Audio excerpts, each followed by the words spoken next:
Yep. And also what's interesting is it can use S3 as a backing store. You can use So anything. yeah, Data right. log is on Postgres, for example. Right. You know? So if you manage things smartly, you keep what you need, That's and right. then all the archives are just Yeah. dumped to S3. Because if everything is write only, the storage, the persistent layer is much simpler. Yep. You know, you can replicate it, you can sync it, you can just Yep. do, um, right through Yes. Yeah. caches, you can spread it out horizontally. It's a lot simpler when you don't have, bidirectionality. Yeah. And then you don't have the locking of database records or any of Exactly. it. You just read. And Hmm. if you need to, do another write, you know? Yep. Man, why do people not understand this? See, I had Notebook LM present it to me, somebody who's been trained in relational databases. Tell me about this technology, what distinguishes it. So if you do the right prompts, you can grok these concepts. I remember when relational databases were the thing. Do you remember Yep. what was the state of the practice before relational? Oh, it was a network or hierarchical? It was Uh, hierarchical. yeah, it Yeah. was hierarchical. IMS? Well, that was IBM, right? Yeah, But IBM's version. there was the standard I think called Codasyl, Codasyl, Okay. that had the specs for I think the hierarchical database, Yep. in which, by the way, we revisited again with Mongo and its ilk, Hmm. these document Yep. databases. Ay, ay, ay, ay, ay. But the Yeah, problem it's is, if you don't stay current on the lingo, the new generation thinks, oh, you don't know what's going on. yeah, No, it's a no, the more Tower of things. Babel. Yep. Yep, exactly. Yeah. So what But got me looking at XTDB was coming home with 8 boxes of music from my friend and seeing, okay, now what do I do with this? It's paper plus. So yeah, I'm thinking, how do I want to organize all this data, like to know what music I have that I may want to use at certain points. wait, was it So just printed paper that you a got? lot of printed paper. Um, yeah, it's nothing digital. It's but it's an archive of a person's life, their Yeah, collection. So think right. about that. Like, how can I make that collection useful for me going forward? Well, if I had an index of like the title pages of each book, the contents of each book, plus the binders of music, just going through recording the titles of each song, and then there are things that, yeah, just immediately interesting to me. Certain books that I didn't have before that use. So it's also a question like looking forward, like how do I want to study music history going forward? Like, Yeah. yeah, Well, what? Yeah. that gap, that air gap, Yep. is definitely expensive. So, if it weren't so heavy, you could ship it someplace and people could do it for you. But maybe some high school kid might want to, a few bucks an hour, and you could Hmm. actually hire them to type some stuff in, Right. But for or now, run a scanner. I could just take pictures of pages and just Yeah, that still organize it takes your myself. time. Yeah, it's Yeah. still my time, but if I have the time, I might do that, but not the Right. whole thing.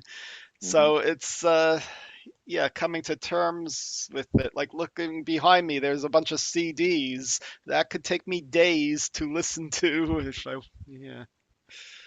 So, Eric, you're again one of the few people who would appreciate this next Hmm. story. Sure.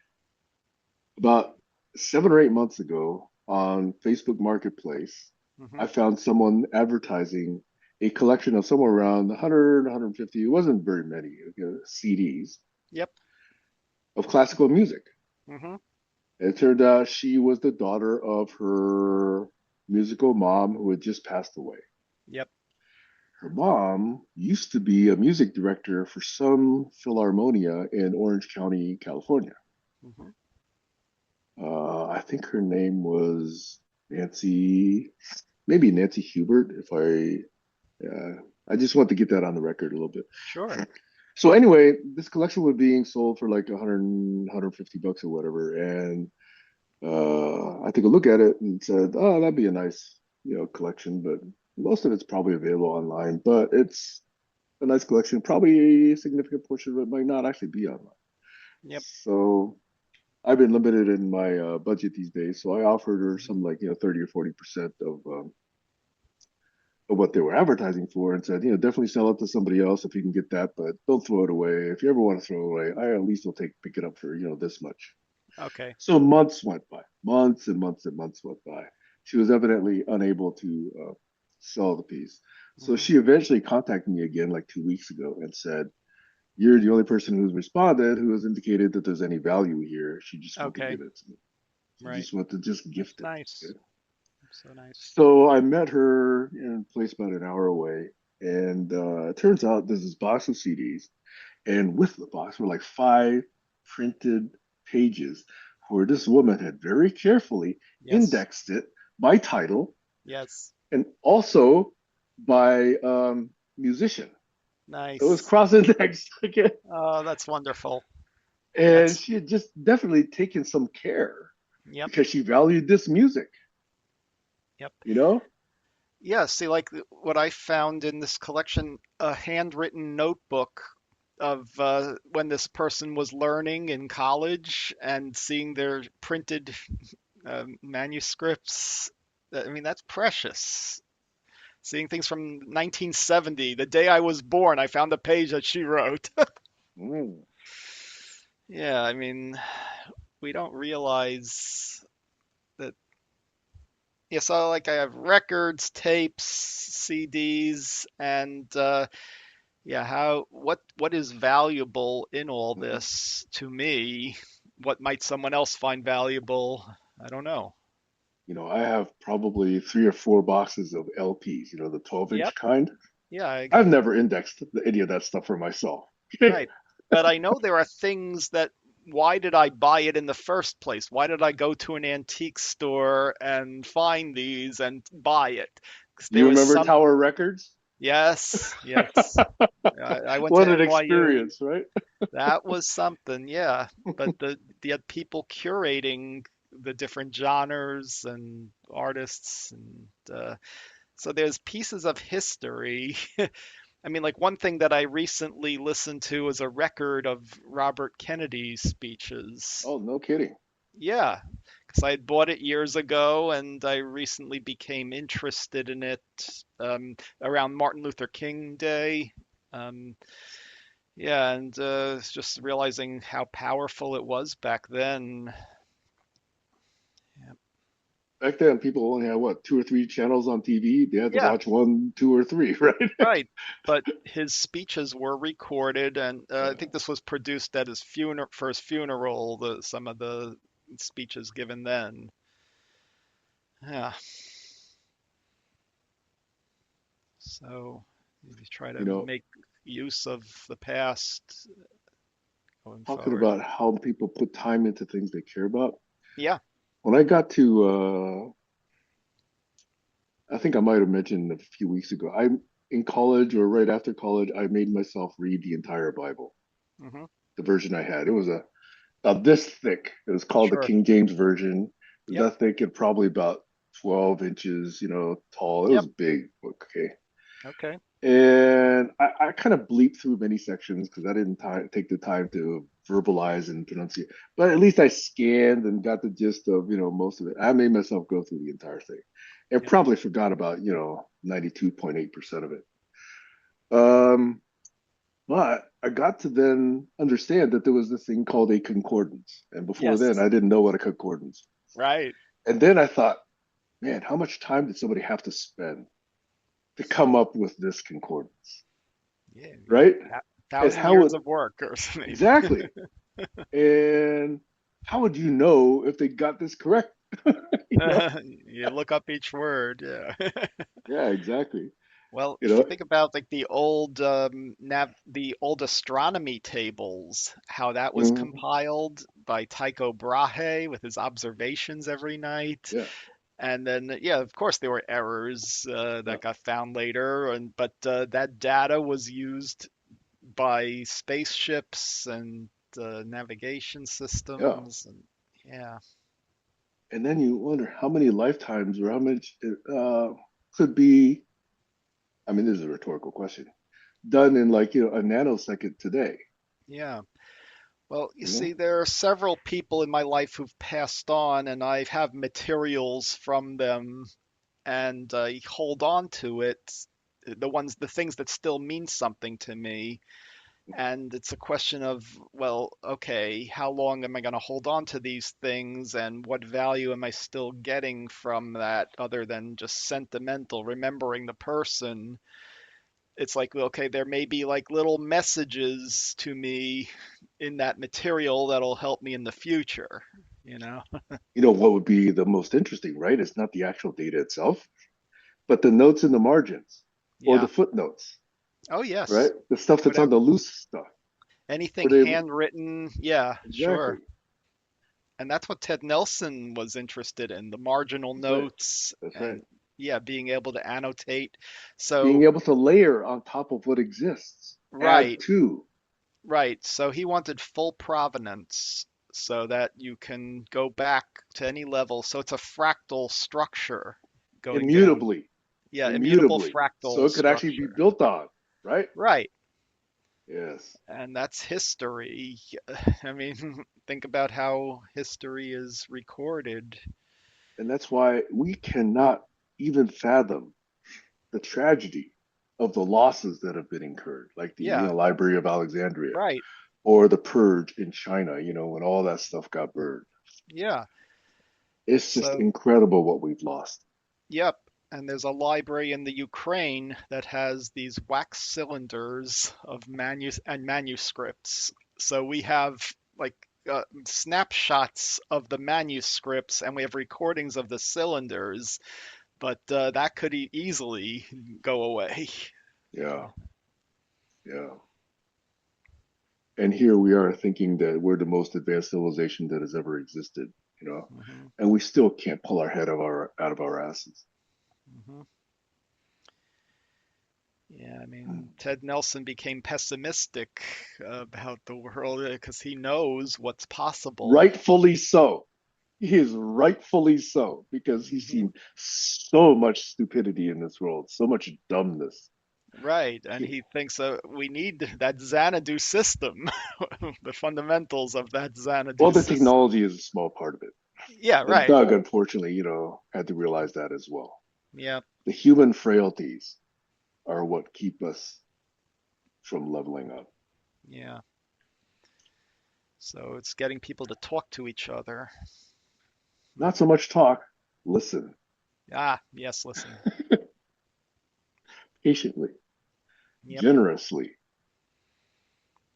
Hmm. openly, without jumping to negative assumptions right away. Yeah, That's hard for most humans. yeah. Your brain, your ego gets in the way. Yeah. Just imagine hearing something and then just dropping it into memory, or worse yet, just discarding it altogether, right? Hmm. That's all most people do. How many Yeah. people actually hear something and connect it to something else that they already have in their knowledge base, in their brain? Yeah. It happens so surprisingly few times. That simple act. Yep. Now, I am astonished. what's interesting is Jerry Mikowski's been doing that for over 25 years. In his brain, yes. Right. And he's looking now to see what kind of value he can get out of that for, yeah, Yeah. he's trying to market it some way.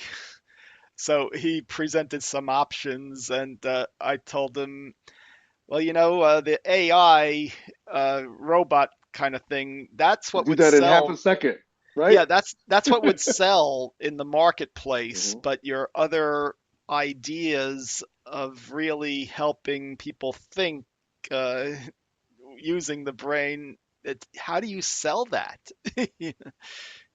Yeah, Not only that, but worse, how many people would buy that? right. Because most people don't value it. Yeah, he's Very looking few at it people. as potential for sense making, for going into a company and helping them think about their mission and Exactly. Think about onboarding processes and how much better they could be. Yeah. instead of read this PDF or listen to that 45-minute video or, Hmm. Here's your reminder from Sam. Take medication. If you finish, AI running your life now. it's not even AI, it's stupid, okay? It doesn't Yeah, reason. got it. Right. I could have Yeah, been see, that 20 years ago. we noticed the breakdowns in technology there because yeah, yeah, we're used to it. And that's why AI gets us annoyed when it breaks down. It doesn't do as, yeah, it makes mistakes. Hmm. By the way, the recent small wave, albeit still small, of people coming up and saying, well, we're in another AI bubble. It's not really going to produce AGI. It's not as smart as you think it is. And yet there's this other mass of people that are saying, oh, the end is near and it's going to be Yeah. smarter than we are in a year and a half. And I had to contend with that so many times. Yeah, you got to And push that aside somehow and really focus on the tooling, yeah, how you're using it as a tool. yeah. Yeah, I mean, I'm learning, yeah, how to write better prompts to get what I want. Yeah. Hmm. So much is bubbling here. I don't want to waste more time talking about that sort of stuff. But it's been Yeah. brewing for the last 2 or 3 years. Oh, yeah. Um, yeah, just try to make it a good day, basically. Do it something good. And I don't do this myself, but I've been getting a little bit better each week. Hmm. Is get a little bit more sleep. Yep. Don't immediately jump on the screens when I first wake up. Do a little bit of stretching. Hmm. Take more walks with the dogs. Yeah. Eat less sugar. Yep. Have my lemon tea with turmeric, every day. Yeah, it's good. You got a variety of good things. Yep. Yeah, yeah. Mm. So I'm trying to reintroduce what I knew up here was good for me, but I Mhm. wasn't doing that. Yep. It's that classic knowledge of, sorry, it's that knowing doing gap. There's knowing, there's doing, and there's a huge gap here, and that's me. Okay, so Yep. I got to shrink this, and that's what I'm trying to do now. I Yep. got to be this old getting by, but I've still not mastered that. We never master. Um, I saw, I went to a class and the topic was all about sleep and how important it is in our lives. What goes on neurologically with the chemicals and the neurotransmitters. It's fascinating how important it is to regulate the body for information processing, memory, and long-term storage. How if you don't get enough sleep, those processes really get disrupted. I have historically underappreciated sleep. Hmm. I was one of the ones who used to take pride ever since high school Yep. that, oh, I can get by on 5 hours sleep a night. Right. And arguably, I did kind of get by on 5 hours sleep a night. Yep. But the last year and a half, 2 years, I've been trying to get more. And I don't know if it's making a difference, but I'm Yeah. trying to But what's incorporate that into interesting, my new regimen.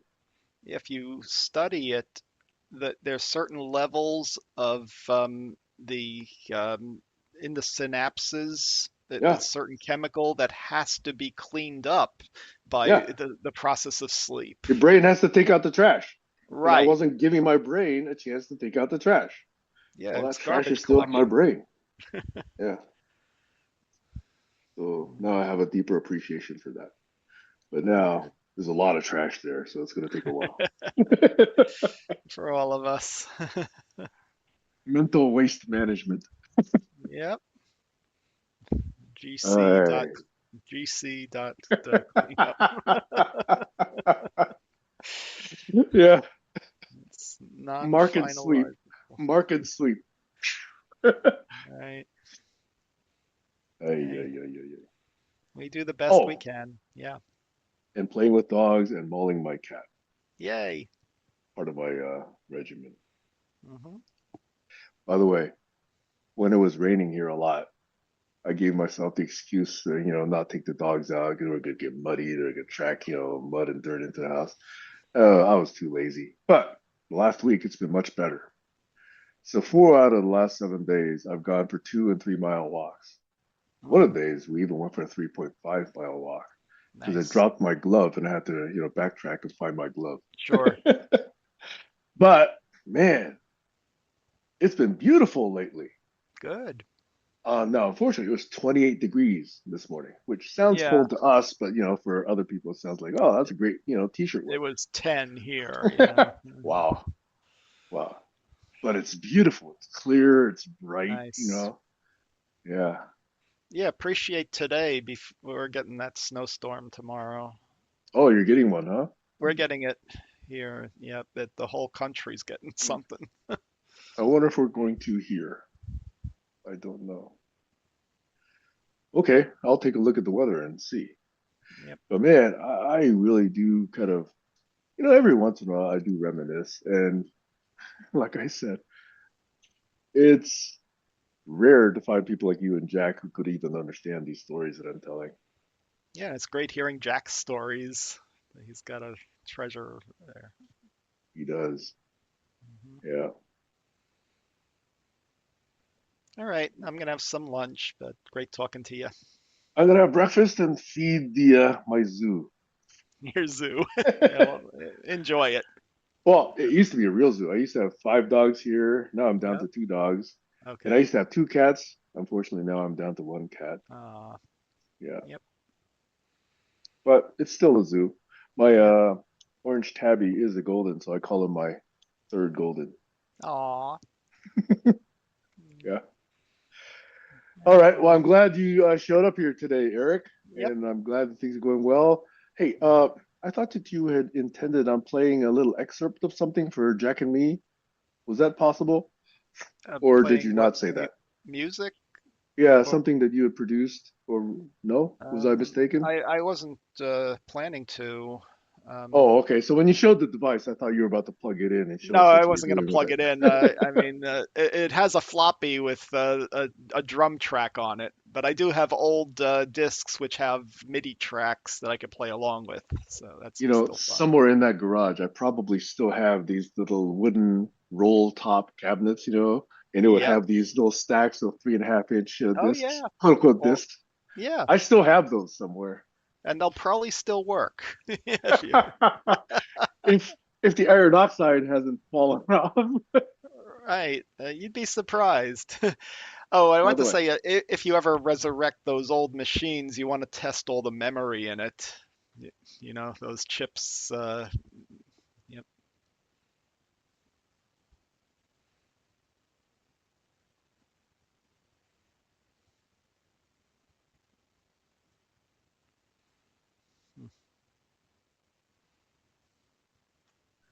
sorry, I had to blow my nose. It's been Yep. there. I've needed to blow for quite a while. I don't know Yeah, I why. found Maybe I'm that coming there. down with something. Yeah, I found there are certain brands of memory chips that fail, so you just got to test it. And I built a memory tester with an Arduino, so Hey, you use what okay. you can. I Yeah. got to tell one more story before you go then. Yeah, go for One it. of the videos that I really enjoyed this past week Hmm. was, I forget his last name. There's people call him Linus Torvalds, and you know Yeah. who that is, right? Yep. Then there's another Linus who actually puts together PCs and does reviews of hardware. Nice. And he's also got quite a following, it's like a million or two or Yeah. whatever. Okay. Right. But he, as a fanboy of Linus Torvalds, offered to build Linus a machine. Okay. Nice. So for some reason, he said yes. So this video, which is about 45 minutes or longer, was Linus Torvalds visiting this Linus. Actually, it turns out I think he's in Vancouver, BC, so he's not too far from me. I might actually go visit him. Mm, But anyway, I found out that the correct pronunciation of his name is, I believe, something, and I'm going to butcher this, but it's Linus, not Linus. okay. It's Linus, and he says everybody gets Torvalds wrong, even though I try to say Torvalds. So it's Linus Torvalds, Okay. not Linux. Right. Linus. But he never corrects anybody. Yeah, Okay. we're used to the Charlie Brown Linus. So that's one little tidbit I found. But these Interesting. two, Yeah, now that's fascinating. Linus, Linus is notoriously not a people person. Hmm. Okay. So like, if he doesn't like something, he'll just call it crap. And if he doesn't respect somebody, he'll just call them Right. stupid, whatever. Okay. And I Right. love that about him. Okay. He probably called me stupid, but I just appreciate him, without it. Oh, of course. And so I was surprised he actually came and spent, it seems like the entire day Mm. when, they were asking questions. And so they had two people. Linus was putting together the hardware. Linus was just quipping and commenting, and they were telling stories. And then they had a third party who actually done some research and had a bunch of questions that they were going to Oh, pepper Linus with smart. while they were going through, periods where not much was happening. Right. So that was very well done. That's Okay. cool. And they did it with humor. They did it with, generosity with each other. And so in the end, and it turns out the point that Linus made was the most important thing he needed from his hardware, and but this translated to his memory, Hmm. was completely reliable memory. Yes. Okay, so the fact that they still make memory without ECC or up until some amount of time, Hmm. he just could not understand. And he told a story about how one time they found errors in his kernel compile, and he actually spent days trying to find the bug until he finally tracked it down to the memory was failing. Yep. And When you that's restore old computers, that's usually the biggest problem, Yeah, getting so the when you memory to work. mentioned that testing memory, that's the thing that made me remember. I watched Mhm. this very entertaining. I mean, there were times I actually openly LOL, okay, and I don't normally LOL at things that say LOL, okay, Right. Right. but this is actually very entertaining. So That's great. again, you're one of the few people that might actually appreciate that little video. This guy actually does a very good channel when he reviews, certain kinds of hardware. Oh, one of the other things he did was he recently got this big 6K screen from Dell. Hmm. And so he was impressed by that. But right now, as I talk to you, I'm on two 4K screens, each Hmm. 43 inches. And I've been running this for quite a while. Hmm. And over there in that office over there where I've got a single screen system, that's a 50 or 55-inch 4K. Hmm. Again, Linux system. Nice. I got to get used to saying his new pronunciation of Linus. Linus. Yeah. Linus. Okay. Yeah. Very good. Yeah. Anyway, thank you for Yep. letting me reminisce a little bit. Thank you for Sure. letting me tell some of these stories. It's fun to hear your stories. It's fun to hear Jack's Mhm. stories. Yep. I'm sure we would have bored the bejesus out of Kayla had she been here today. But I don't know. There might be one or two Hey, other people out there that might we could appreciate have some our of these stories. nerdgasms. Well, I'm old now, so I'm not going to be able to, do it again On for several months. on that note, we better say goodbye. All right, Sam. All Have a right. good See you day. later, Eric. See ya. Later. Bye. Bye bye.